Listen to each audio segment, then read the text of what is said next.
Thank you, everyone. This is Nicholas Winters here, welcoming you to Soul and Spirit Radio. Here we are, another Sunday morning with Tamaara.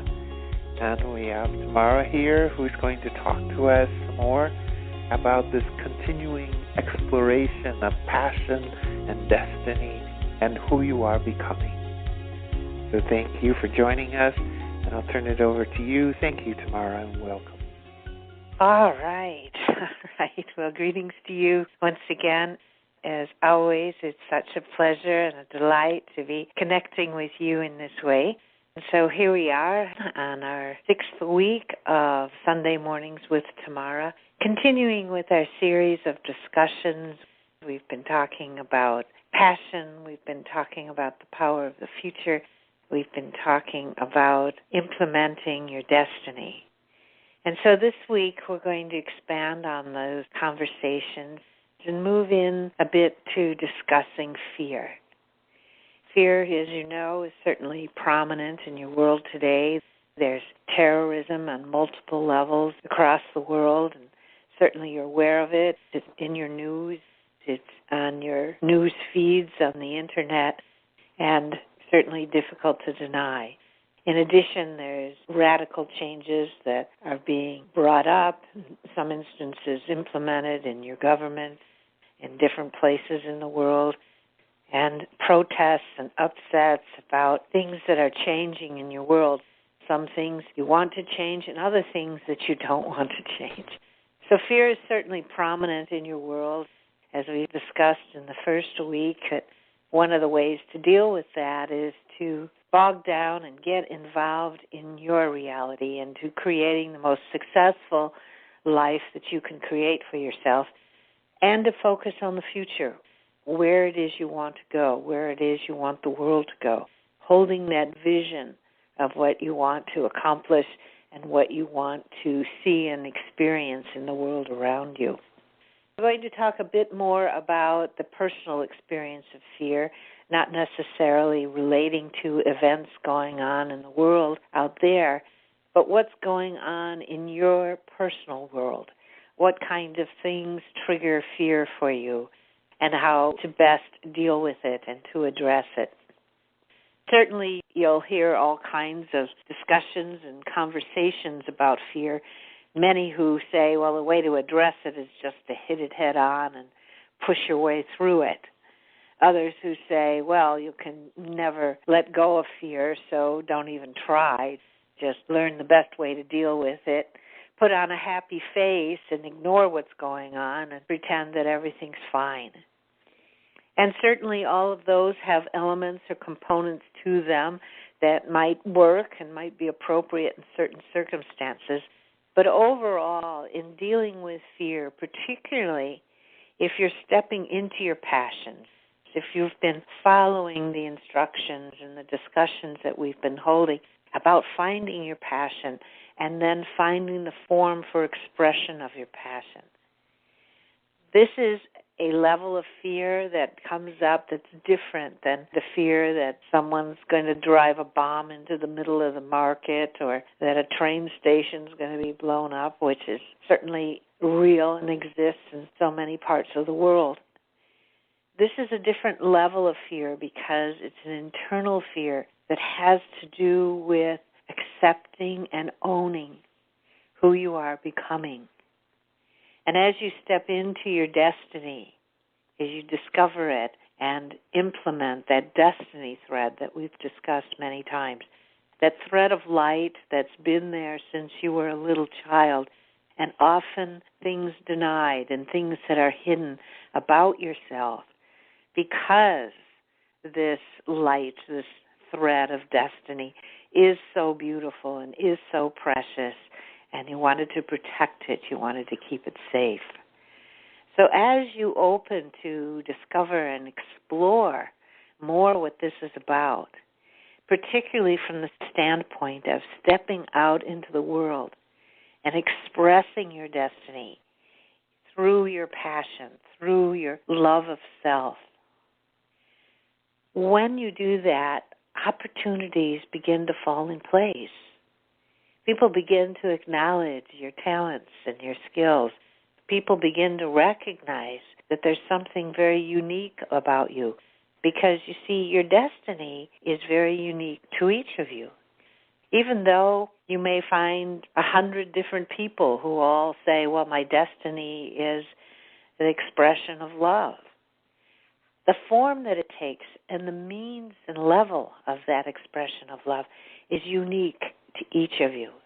How you express it, how you touch people with it, how you alter and change yourself are all specifically unique. There's no one else that has that combination of talents and skills and passion working together through this unique expression. And when you step into that, when all the pieces start coming together, there is an excitement and an enthusiasm that comes up and out because you're feeling your passion. The passion sets you on fire. It brings you alive. And in that, it compels you and it impels you to start taking action, to start doing things, to express it. In that, you may begin to see yourself doing things that you never thought you would do. People who have been very reclusive, who have been very shy and quiet, might find themselves stepping up and speaking out, standing at platforms and giving voice to their passion, to their ideas, to the things that they want to bring attention to the things that they want to change in the world. And this direct alteration of moving from this person who was shy and quiet and reclusive to someone who's standing up on a platform or at a podium and speaking to large groups of people is a radical change. Does it mean that you shouldn't do it? Absolutely not. What you're compelled to do through this ignition of your passion is exactly who you are and where you should be headed. But as you do it, you're going to hit two very specific emotions. One is fear, and the other is dread. Though they may seem similar, they're different in many ways. Fear is usually rooted in a belief that I'll be humiliated, that I'll be attacked, that I'll be rejected or abandoned, that if I stand on the stage, people will throw tomatoes at me and eggs and boo and tell me to get off the stage. There's certainly a terror that can attach to that possibility, right? Likewise, there's the sense of dread. And dread is a level of fear, but it's different. Because in dread, what it is you are stepping into an entirely new you, a new personality, a new persona, in a sense. You're stepping into this you that perhaps you were always destined to be, but you haven't experienced before. And so as you're making these changes and adjustments and starting to do things that perhaps you'd never done before, the dread is fear that I don't know who this person is. It's a complete and total sense of a loss of identity, a loss of a sense of self. And many of you could talk about it and intellectualize it, but you don't really know what that means until you experience it. And in that stepping out and stepping forth, hitting this level of dread, it is so terrifying because what you used as markers to identify yourself, to know yourself, are absent now. This person who was reclusive and quiet and shy probably created a reality where people would be rude to them or people would be offensive or mean or push them around. Now, stepping into this new you, into this new self, those are things that I knew, I expected, and they're not happening anymore. In fact, I'm being accepted, I'm being loved, I'm being appreciated for what I'm doing, because that's what this combination of all these energies do.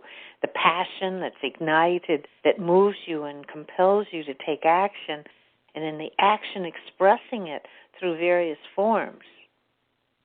It can be so frightening that many people will retreat. Many people will sabotage themselves. You hear about these great artists. They wrote the story of Michelangelo and called it The Agony and the Ecstasy because of all the great suffering that he did through his art. And you see it with artists, often musicians who hit great fame. Jim Morrison of the Doors, who overdosed from drugs, hit this tremendous level of success. Unable to embrace the new identity, he retreated into drugs. You see it with athletes.